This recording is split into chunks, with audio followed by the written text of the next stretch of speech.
Very good morning to all of you. I hope आप सभी स्वस्थ होंगे। स्वागत है आप सभी का सुबह 7 बजे के इस 20 मिनट शो में। मंडे टू सैटरडे हम लोग सुबह 7 बजे मिलते हैं और इस सेशन में मैं चर्चा करता हूँ इंडियन पॉलिटी एंड कॉन्स्टिट्यूशन पर। उद्देश्य है आपके भीतर पॉलिटी की एक बेटर अंडरस्टैंडिंग क्रिएट करना। 4 सवाल के माध्यम से वो 40 बातें आपको बताना जो एग्जाम के लिए रेलिवेंट है, एग्जाम के लिए महत्वपूर्ण है और आने वाली परीक्षा में आपके लिए बहुत ही ज़्यादा मददगार साबित हो सकती हैं। ये जो अपना सेशन है यूपीपीसीएस प्री, आरओ और बीओ के लिए इंपॉर्टेंट होता है। साथ ही साथ यदि आप किसी दूसरे स्टेट की परीक्षा की भी तैयारी कर रहे हैं और वहां पर पॉलिटी से संबंधित सवाल आते हैं तो ये सेशन आपके लिए डेफिनेटली इंपॉर्टेंट होता है।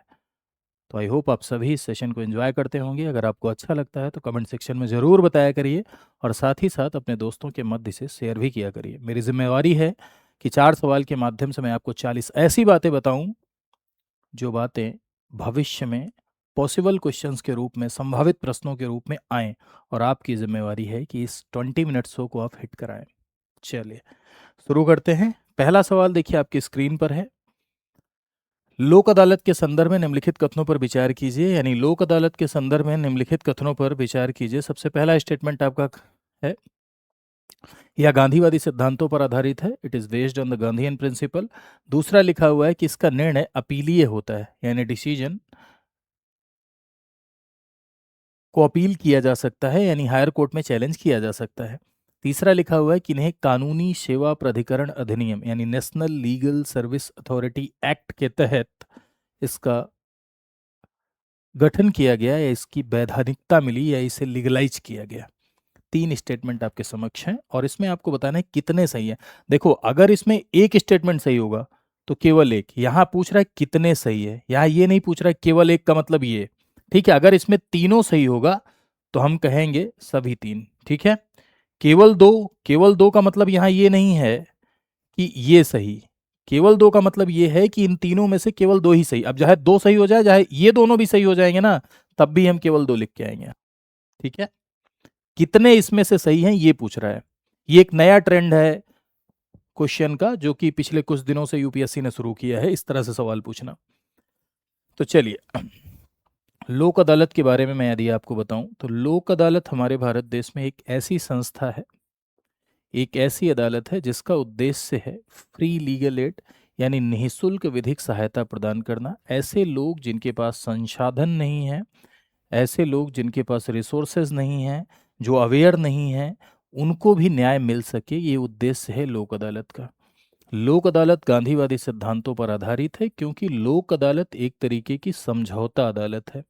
ये समझौते के तहत मामलों का निपटारा कराती है, यानी अगर दो पार्टी के बीच में किसी भी प्रकार का विवाद है, पार्टी वन, पार्टी टू, तो जब तक दोनों पार्टी राजी नहीं हो जाते हैं तब तक इसका डिसीजन नहीं आता। अगर दोनों पार्टी राजी नहीं है, जैसे मैं ए हूँ, मेरा नाम विपुल त्रिपाठी है, मेरा किसी बी व्यक्ति से कोई सिविल का विवाद चल रहा है जो समझौते योग्य है, तो यहाँ पर केस मेरा लगा लोक अदालत में। अगर हम दोनों लोग राजी हो गए तभी जजमेंट आएगा, अन्यथा नहीं आएगा। अगर नहीं राजी हुए तो जिस अदालत में चल रहा था उसी अदालत में चलेगा। ठीक है, लोक अदालत एक ऐसी अदालत है जो कि सिविल के मामलों के लिए भी है और प्लस क्रिमिनल के मामलों दोनों के लिए है। लेकिन ध्यान रखिएगा, लोक अदालत में वही मामले सुलझाए जा सकते हैं जो समझौते योग्य हों, यानी जो कंपाउंडेबल केस हैं, जो समझौते योग्य हैं, उन्हीं मामलों को लोक अदालत में सुलझाया जा सकता है। ऐसे मामले जो समझौते योग्य नहीं हैं उन्हें लोक अदालत में सुलझाया नहीं जा सकता है। लोक अदालत का गठन national legal service authority act NALSA अधिनियम 1987 के तहत लोक अदालत का गठन किया गया।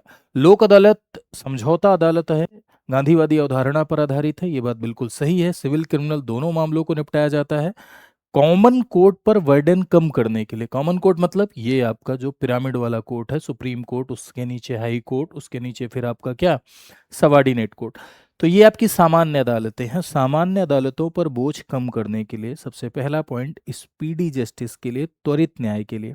दूसरा पॉइंट ऐसे लोग जिनके पास रिसोर्सेज नहीं हैं, संसाधन नहीं हैं, गरीब हैं, उन्हें न्याय देने के लिए लोक अदालत का गठन किया गया। लोक अदालत की कोई भी अदालती फीस नहीं होती है। लोक अदालत की किसी भी प्रकार की कोई अदालती फीस नहीं होती है, हर लेवल पे लोक अदालत लगती है। सुप्रीम कोर्ट के लेवल पे भी लगती है, हाई कोर्ट के भी लेवल पे लगती है, डिस्ट्रिक्ट कोर्ट के भी लेवल पे लगती है, हर लेवल पे लोक अदालत लग सकती है। लोक अदालत का काम यह है कि ऐसे केसेस जो कंपाउंडेबल हैं वो लोक अदालत में लगाए जाते हैं। अगर आप लगवाना चाहते हैं तो वहाँ लगते हैं और वहाँ से वो सुलझाए जाते हैं। लेकिन लोक अदालत ने अगर फैसला दे दिया तो आप फिर अपील नहीं कर सकते हैं, यानी आप हायर कोर्ट में अपील नहीं कर सकते हैं जनरली। ऐसा इसलिए है कि अगर अपील करने का राइट दे दिया जाएगा तो लोक अदालत का कोई मतलब ही नहीं रह जाएगा। फिर तो फिर वहाँ भी पेंडेंसी हो जाएगी बहुत ज़्यादा। लोक अदालत का उद्देश्य यही है कि पेंडेंसी क्या हो, कम हो, यानी ऐसे मामले जो लंबित हैं उनका निपटारा किया जा सके, यही इसका उद्देश्य है। लोक अदालत में कोई अदालती फीस नहीं लगती है, ठीक है, किसी भी प्रकार की कोई अदालती फीस नहीं लगती है। इससे ऐसे लोगों को भी न्याय मिलेगा जो लोग संसाधनहीन हैं।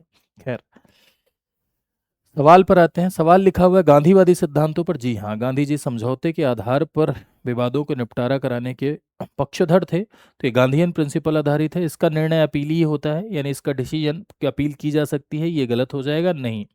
नालसा अधिनियम के तहत इसका गठन किया गया, ये भी सही हो जाएगा। तो फर्स्ट एंड थर्ड आपका सही है, तो केवल दो स्टेटमेंट इसमें सही हैं, तो बी सही। यहाँ केवल दो का मतलब ये नहीं है, केवल दो का मतलब इन तीनों में से दो सही है, ठीक है। आर्टिकल 39A आपने पढ़ा होगा, डीपीएसपी का कॉन्सेप्ट है। ये भी सवाल कभी पूछ लिया जाता है कि लोक अदालत संविधान के कौन से अनुच्छेद से इंस्पायर है। तो article 39A of the Indian constitution ये डील करता है कि फ्री लीगल एड और इक्वल जस्टिस की संकल्पना को साकार करे स्टेट, यानी राज्य समान न्याय और निःशुल्क विधिक सहायता की अवधारणा को स्थापित करे, और उसी से इंस्पायर होते हुए लोक अदालत का गठन किया गया, ठीक है। आगे आते हैं अगले सवाल पर। अगला सवाल आपका कह रहा है निम्नलिखित समितियों आयोग पर विचार कीजिए। Considered following committees commissions: Balwant Rai Mehta समिति, अशोक मेहता समिति, पिंके थुंगन समिति, पुंछी आयोग। कौन सी समिति ऐसी है जो पंचायती राज से रिलेटेड है ना। इनमें से कितनी ऐसी समितियां हैं जो पंचायती राज से रिलेटेड है, ये आपसे सवाल पूछ रहा है, ठीक है। अगर इसमें तीन रिलेटेड हैं तो आप तीन कहेंगे, चारों रिलेटेड हैं तो चार कहेंगे, दो रिलेटेड है तो दो कहेंगे, इस तरह से सवाल है, ध्यान रखिएगा, ठीक है। तो पंचायती राज के विकास में लेकर बहुत सारी समितियों का योगदान रहा, क्योंकि शुरुआत में कॉन्स्टिट्यूशन में पंचायती राज को कॉन्स्टिट्यूशनल बॉडी संवैधानिक दर्जा नहीं दिया गया था। तो संवैधानिक दर्जा जब नहीं मिला था तो धीरे धीरे करके पंचायतें लगाना शुरू किया जब स्टेट्स ने, तो फिर भी उसके ऑब्जेक्टिव फुलफिल नहीं हो पाए, उसके उद्देश्य को प्राप्त नहीं कर पाए। तो समय समय पर अलग अलग समितियां बनी जिन्होंने रिकमेंड किया और उनके रिकमेंडेशन को आधार बनाया गया, और आज पंचायत को अनिवार्य दर्जा देने में इन समितियों का बड़ा रोल रहा, और पंचायतों के स्ट्रक्चर में भी इन समितियों का बड़ा रोल रहा। तो जैसे क्रोनोलॉजी से रिलेटेड सवाल, इस तरह के सवाल बहुत पूछे जाते हैं आपके यहाँ, ध्यान रखिएगा। बलवंत राय मेहता समिति ये पंचायत से संबंधित है क्या? तो जी हाँ मेरे भाई, बलवंत राय मेहता समिति पंचायत से रिलेटेड है, 1957 में बनी थी। बलवंत राय मेहता ने 3 टियर पंचायत के लिए रिकमेंड किया था, इसीलिए बलवंत राय मेहता को पंचायतों का आर्किटेक्ट कहा जाता है, ठीक है, पंचायतों का आर्किटेक्ट कहा जाता है। इनके बारे में जो सबसे बड़ा सवाल पूछा जाता है यही कि त्रिस्तरीय पंचायती राज व्यवस्था, यानी एक विलेज लेवल पे, एक ब्लॉक लेवल पे, एक डिस्ट्रिक्ट लेवल पे, गांव के लेवल पे, खंड यानी ब्लॉक के लेवल पे, और जिला के लेवल पे पंचायती राज व्यवस्था की स्थापना कौन सी समिति की सिफारिश पर हुई? तो बलवंत राय मेहता समिति है। हालांकि आज भी ये अनिवार्य है 3 टियर पंचायत। ऐसे राज्य जिनकी जनसंख्या 20 लाख से कम है वो अपने यहाँ ब्लॉक लेवल की पंचायत को स्किप कर सकते हैं, बाकी 3 टियर पंचायत राज्यों को लगानी है। अशोक मेहता समिति आपकी जनता पार्टी गवर्नमेंट में बनी थी 1977 में, इसकी रिकमेंडेशन नहीं मानी जा सकी। अशोक मेहता समिति ने 2 टियर पंचायत के लिए रिकमेंड किया था, 2 स्तरीय पंचायत के लिए रिकमेंड किया था, और 2 टियर पंचायत में एक पंचायत मंडल लेवल पे, मंडल मतलब जिलों को मिला के बनाने वाला मंडल नहीं, कुछ गांवों को मिलाकर एक मंडल बनाया जाए, मंडल स्तर पर एक पंचायत हो, साथ ही साथ जिला लेवल पर यानी डिस्ट्रिक्ट लेवल पर एक पंचायत हो, ठीक है। तो मंडल पंचायत की सिफारिश किसने की थी? अशोक मेहता समिति ने, यह भी सवाल पूछा जाता है। कौन सी समिति थी जिसने पंचायतों में राजनीतिक पार्टी को, पॉलिटिकल पार्टी को इन्वॉल्व होने के लिए रिकमेंड किया था? तो वो भी अशोक मेहता समिति है। जनता पार्टी की सरकार के द्वारा पंचायतों से रिलेटेड समिति तो अशोक मेहता समिति है, तो ये 1977 में बनी। पीके थुंगन समिति ये 1988 में बनी, 1988 में बनी। इसने कॉन्स्टिट्यूशनल बॉडी यानी संवैधानिक दर्जा देने की भी सिफारिश की थी। एलएम लक्ष्मी समिति, ये भी पूछा जाता है, 1986 में बनी थी आपकी एलएम सिंघवी समिति, ठीक है, लक्ष्मी थोड़ा सा गलत निकल गया था, एलएम सिंघवी समिति, ये 1986 में बनी थी। उसने भी कॉन्स्टिट्यूशनल बॉडी संवैधानिक दर्जा देने की सिफारिश की थी। इससे रिलेटेड एक समिति है 1985 में बनी थी, जीवीके राव समिति। तो कभी कभी ईयर्स से रिलेटेड भी क्रोनोलॉजी पूछ ली जाती है आपके यहाँ। तो ये तीनों आपकी पंचायतों से रिलेटेड समिति हैं, तो केवल 3 इसमें सही है, चारों नहीं है। पुंछी आयोग आपका ये 2007 में बना था। इसके अध्यक्ष मदन मोहन पुंछी थे, और पुंछी आयोग is related to the centre state relation. ये केंद्र राज्य संबंधों से संबंधित है। सरकारी आयोग हो गया, पुंछी आयोग हो गया, ठीक है, ये सेंटर स्टेट रिलेशन से रिलेटेड है, केंद्र राज्य संबंधों से संबंधित है, ठीक है।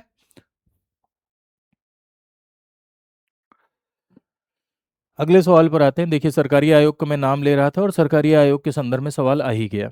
सरकारी आयोग के संदर्भ में निम्नलिखित कथनों में से कौन सा सही है? Which of the following statement is correct regarding the Sarkaria commission? यह केंद्र राज्य संबंधों से संबंधित है। It deals with the centre state relation, पहला स्टेटमेंट है आपका।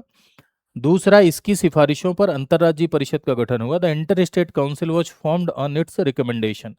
अंतर्राज्यीय परिषद का गठन हुआ इसकी सिफारिश पर। तो यहाँ सरकारिया कमीशन की बात हो रही है। बहुत बढ़िया सवाल है। 1983 में 1983 में सरकारी आयोग का गठन हुआ। सरकारिया आयोग आर एस सरकारिया की अध्यक्षता में बना, ठीक है, जिसने लगभग 250 सिफारिशें की केंद्र राज्य संबंधों को मजबूत बनाने के लिए। यानी सेंटर और स्टेट रिलेशन को स्ट्रांग बनाने के लिए, केंद्र राज्य संबंधों को मजबूत बनाने के लिए लगभग 250 सिफारिशें सरकारिया आयोग ने यानी सरकारिया कमीशन ने की। सरकारिया आयोग एक ऐसा आयोग है जो केंद्र राज्य संबंधों पर आधारित है। सरकारिया आयोग की सिफारिशें, बहुत सारी सिफारिशें जो अक्सर पूछी जाती हैं। सरकारी आयोग ने कहा कि प्रेसिडेंट रूल, राष्ट्रपति शासन का मिसयूज ना हो, है ना, एकदम अंतिम विकल्प के तौर पर राष्ट्रपति शासन का प्रयोग किया जाए। सरकारी आयोग ने कहा कि राज्यपाल की नियुक्ति में मुख्यमंत्री का भी इन्वॉल्वमेंट होना चाहिए, राज्यपाल नॉन पॉलिटिकल पर्सनालिटी होनी चाहिए। ये रिकमेंडेशन सरकारी आयोग की हैं, ठीक है। साथ ही साथ राज्यों को और भी ऑटोनॉमी देनी चाहिए, ये भी सरकारी आयोग ने कहा। और केंद्र राज्य में समन्वय स्थापित करने के लिए, केंद्र और राज्य में कोऑर्डिनेशन क्रिएट करने के लिए, केंद्र और राज्य में कोऑर्डिनेशन कोऑपरेशन क्रिएट करने के लिए, सहयोगी संघवाद स्थापित करने के लिए। सहयोगी संघवाद यानी कोऑपरेटिव फेडरलिज्म। सहयोगी संघवाद का मतलब होता है एक ऐसा संघवाद जहां केंद्र और राज्य सहयोग की भावना से चलें, केंद्र और राज्य समन्वय की भावना से चले, उसे सहयोगी संघवाद कहते हैं। तो सहयोगी संघवाद की भावना को स्थापित करने के लिए अंतर्राज्यीय परिषद के गठन की सिफारिश की थी सरकारिया कमीशन ने। अंतर्राज्यीय परिषद अनुच्छेद 263 के तहत गठित किया जाता है राष्ट्रपति के द्वारा। प्रेसिडेंट के द्वारा अंतर्राज्यीय परिषद का गठन किया जाता है। अनुच्छेद 263 के तहत पहली बार 1990 में अंतर्राज्यीय परिषद का गठन हुआ, कि केंद्र और राज्य में समन्वय स्थापित करता है, कोऑर्डिनेशन क्रिएट करता है। ये एक संवैधानिक निकाय है, कॉन्स्टिट्यूशनल बॉडी है। समय समय पर राष्ट्रपति इसे गठित कर सकता है, समय समय पर गठित कर सकता है, इसीलिए कहा जाता है अस्थायी संवैधानिक निकाय है, ठीक है। यानी जो परमानेंटली स्टेब्लिश हो जाते हैं, जैसे सीएजी, तो अस्थायी संवैधानिक निकाय होते हैं, परमानेंट कॉन्स्टिट्यूशनल बॉडी। जो टाइम टू टाइम स्टेब्लिश होते हैं बाई प्रेसिडेंट, उन्हें हम कहते हैं अस्थायी संवैधानिक निकाय। आईएससी के बारे में आपने पढ़ा होगा यदि, तो आईएससी इंटर स्टेट काउंसिल एक कॉन्स्टिट्यूशनल बॉडी है, संवैधानिक निकाय है, क्योंकि संविधान में इसका उल्लेख है। अनुच्छेद 263 के तहत गठित किया जाता है। पहली बार 1990 में बना। किसकी सिफारिश पर बना? सरकारिया कमीशन की सिफारिश पर। अध्यक्ष कौन होता है आईएससी का? चेयरमैन इसके होते हैं, प्रधानमंत्री चेयरमैन होते हैं। और इसकी संरचना में कौन कौन शामिल होते हैं? सभी राज्यों के मुख्यमंत्री शामिल होते हैं, यानी जितने भी स्टेट हैं सभी राज्यों के मुख्यमंत्री शामिल होंगे।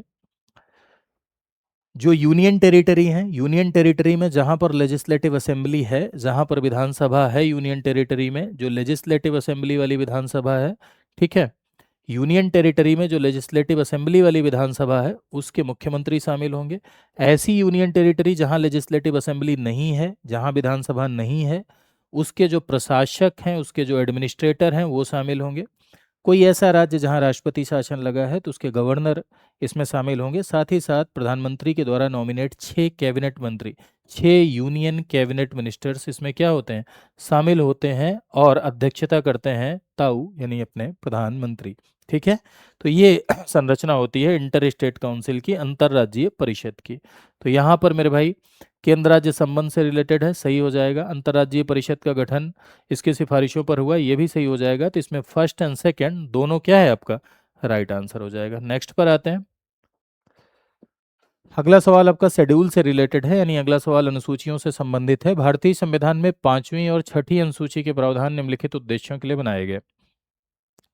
लिखा हुआ है फिफ्थ और 5वीं और 6ठी अनुसूची के जो प्रावधान है वो किन ऑब्जेक्टिव के लिए बनाए गए, किन उद्देश्यों के लिए 5वीं और 6ठी अनुसूची के प्रावधान बनाए गए। ठीक है। पहला, अनुसूचित जनजातियों के हितों की रक्षा, protecting the interest of the scheduled tribes. दूसरा, राज्यों के बीच में सीमाएं निर्धारित करना। ठीक है, बाउंड्रीज बिटवीन स्टेट, इस बात को डिसाइड करना, निर्धारित करना, डिमार्क करना। पंचायतों की शक्तियों, प्राधिकार और जिम्मेदारियों का निर्धारण करना। पंचायत की पावर, अथॉरिटी, रिस्पॉन्सिबिलिटी को डिटरमाइन करना। नेक्स्ट है केंद्र राज्य के बीच शक्तियों का पृथक्करण, यानी सेंटर और स्टेट के बीच में सेपरेशन ऑफ पावर, शक्तियों का पृथक्करण। अब आपको बताना है कि फिफ्थ और सिक्स्थ शेड्यूल किससे रिलेटेड है। तो एक बात समझिएगा, अनुसूचियां क्यों बनाई गई, सबसे पहले तो ये समझिए। कॉन्स्टिट्यूशन की ऐसी बातें, संविधान की ऐसी बातें जो हम आर्टिकल में नहीं लिख सकते थे, जो बहुत बड़ी थी, ध्यान से सुनिएगा। संविधान की ऐसी बातें जो हम आर्टिकल में मेंशन नहीं कर सकते थे, जो बहुत बड़ी थी, उनको कॉन्स्टिट्यूशन के लास्ट में रखा गया, लिस्ट बनाकर, जिसे हम अनुसूची के नाम से जानते हैं। जैसे संविधान की जो पहली अनुसूची है, फर्स्ट शेड्यूल, ये राज्यों के नाम इत्यादि से संबंधित है। पहली अनुसूची, first schedule of the Indian constitution. Second schedule आप देखेंगे तो उसमें ऑथ, जो शपथ लिया जाता है, नहीं नहीं माफ करना, गलत बोल गया। दूसरी अनुसूची जो है आपकी, वो वेतन भत्तों से संबंधित है, सैलरी एंड अलाउंसेस से संबंधित है। तीसरी अनुसूची में शपथ का प्रारूप है, यानी जो मंत्री शपथ लेते हैं तो वहीं से फोटोकॉपी निकलती है, शपथ का प्रारूप तीसरी अनुसूची में है। चौथी अनुसूची में कौन से राज्य में राज्यसभा की कितनी सीटें हैं, ये चौथी अनुसूची में, फोर्थ शेड्यूल में लिखा हुआ है। पांचवी अनुसूची में शेड्यूल एरिया के बारे में प्रोविजन किया गया है, यानी शेड्यूल एरिया यानी अनुसूचित क्षेत्र। भारत देश में 10 राज्य ऐसे हैं जहां पर शेड्यूल एरिया है। तो 5वीं अनुसूची में 10 राज्य सम्मिलित हैं। आप लोग कमेंट करके बताइएगा कि 5वीं अनुसूची में जो 10 राज्य हैं वो 10 राज्य कौन कौन से, और सब लोग कमेंट करके बताइएगा। ध्यान रखिएगा, कमेंट सेक्शन हमारा भर जाना चाहिए। अगर मुझे दिखा, मैं 12 कम से कम 5-6 घंटे बाद मैं कमेंट सेक्शन देखूंगा और उसके भरा हुआ मिलना चाहिए, एकदम दिल को खुशी होगी, गदगद हो जाऊंगा मैं। सब लोग ये बताएंगे कि 5वीं अनुसूची में जो 10 राज्य हैं वो कौन कौन से हैं, और 5वीं अनुसूची में जो 10 राज्य शामिल हैं, उन 10 राज्यों के जो शेड्यूल एरिया हैं, अनुसूचित क्षेत्र हैं, यानी जनजातीय क्षेत्र हैं, वहां के प्रशासन के बारे में बताता है फिफ्थ शेड्यूल। छठी अनुसूची असम, मेघालय, त्रिपुरा, मिजोरम के जो जनजातीय क्षेत्र हैं, असम, मेघालय, त्रिपुरा, मिजोरम के जनजातीय क्षेत्र के प्रशासन की बात करती है छठी अनुसूची। सातवीं अनुसूची में कौन किस सब्जेक्ट पे लॉ बनाएगा, सेंटर किस सब्जेक्ट पे लॉ बनाएगा, स्टेट किस सब्जेक्ट पे लॉ बनाएगा, इसकी लिस्ट दी गई है। Union list, state list, concurrent list. Union list union के लिए, संसद कानून बनाएगी उस पर। स्टेट लिस्ट स्टेट के लिए, और कंकरेंट लिस्ट दोनों के लिए। आठवीं अनुसूची में भाषा है, 22 ऑफिशियल लैंग्वेजेस, 22, 4 बाद में जोड़ी गई, बोडो, डोगरी, मैथिली, संथाली, 92 अमेंडमेंट है। नाइन्थ शेड्यूल इसलिए बनाई गई कि अगर कोई लॉ नाइन्थ शेड्यूल में डाल दिया जाएगा तो उसका जेआर नहीं होगा, उसकी न्यायिक समीक्षा नहीं होगी, इसीलिए भूमि सुधार जैसे कानून उसमें है। तो न्यायिक न्यायिक समीक्षा से, जुडिशियल रिव्यू से कानूनों को बचाने के लिए नवीं अनुसूची है, 9th शेड्यूल है। 10th शेड्यूल दल बदल कानून, एंटी डिफेक्शन लॉ से रिलेटेड है। 11th शेड्यूल पंचायत से रिलेटेड है, जिसमें 29 सब्जेक्ट हैं, 29 विषय हैं। 12वीं अनुसूची नगर पालिका से रिलेटेड है, जिसमें 18 सब्जेक्ट हैं, यानी 18 विषय हैं। क्लियर है। तो यहाँ पर अनुसूचित जनजातियों के हितों की रक्षा, ये बिल्कुल सही लिखा हुआ है। बस आप इतना बता दीजिएगा कि 5वीं अनुसूची में कौन से राज्य हैं, वो जो 10 राज्य इस समय हैं, उन 10 राज्यों को आपको कमेंट सेक्शन में बताना है, ध्यान रखिएगा इस बात का।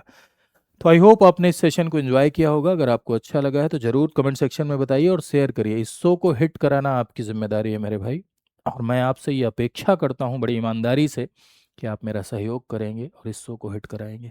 अभी जहाँ 2000 व्यूज़ है वो 10,000 व्यूज़ तक आप पहुँचाएंगे, ठीक है, ऐसी मेरी अपेक्षा है। खैर, यदि आप पूरी कंप्लीट प्रिपरेशन हमारे साथ जुड़ के करना चाहते हैं तो उत्तर प्रदेश पीसीएस के लिए आरएम 17.0 ये एक बैच है, इस बैच में आप एनरोल कर सकते हैं। प्री मेंस पूरा इसमें लाइव पढ़ाया जाता है, इंटरव्यू गाइडेंस प्रोग्राम फ्री में मिलता है, ठीक है। और अभी ऑफर चल रहा है 50% डिस्काउंट। उस डिस्काउंट को आप प्राप्त कर पाएंगे अगर आप ये कोड लगाएंगे, VL लाइव। ये कोड अगर आप लगाते हैं तो इस डिस्काउंट को आप अवेल कर लेंगे, ठीक है। एडमिशन इसमें 17 तारीख को क्लोज हो रहा है। कैसे एडमिशन ले सकते हैं, फीचर कैसे जान सकते हैं, आप जाइए स्टडी आई के ऊपर। स्टडी आई के ऊपर जाइए और स्टडी आई के ऊपर जाने के बाद मेरे भाई आप यहाँ क्लिक करिए स्टेट पीसीएस पर। स्टेट पीसीएस पे क्लिक करने के बाद उत्तर प्रदेश पर जाइए। उत्तर प्रदेश पर जाएंगे, यहाँ लिखा हुआ है आरंभ 17.0, बाई नाउ पे क्लिक करेंगे। यहाँ आप जाके पूरी की पूरी बैच की जानकारी ले सकते हैं। 9289996923 पर कॉल करिए, मेरा नाम बताइए, पूरी जानकारी आपको मिलेगी, पूरी की पूरी कंप्लीट जानकारी आपको यहाँ पर मिलेगी। ठीक है, एक बात ध्यान रखिएगा, दो तरह के कोर्स है, एक गोल्ड एक प्लेटिनम। गोल्ड में 1100 प्लस घंटे की क्लास है, करंट अफेयर मैगजीन है, मेंटोरशिप है, 2 साल की वैलिडिटी है, इंटरव्यू गाइडेंस प्रोग्राम है।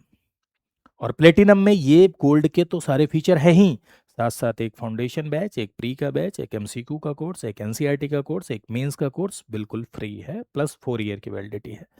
तो अपनी सुविधा अनुसार आप एनरोल कर सकते हैं। बाय नाउ पे क्लिक करिए, मोबाइल नंबर डालिए, ओटीपी डालिए, उसके बाद कोड का ऑप्शन आएगा, ढूंढ लीजिएगा, VL लाइव कोड लगाइए, डिस्काउंट पाइए और एनरोल करके अपनी तैयारी को और भी बेहतर बनाइए। तो आज के लिए इतना ही, मिलते हैं दूसरे सेशन में। Thank you so much. हाँ, मेरी एक क्लास सुबह 11:30 बजे भी है। ठीक है, तो अभी यहाँ पर हम लोग मिलें 11:30 बजे, लाइव मिलेंगे। ठीक है, thank you to all of you, नमस्कार।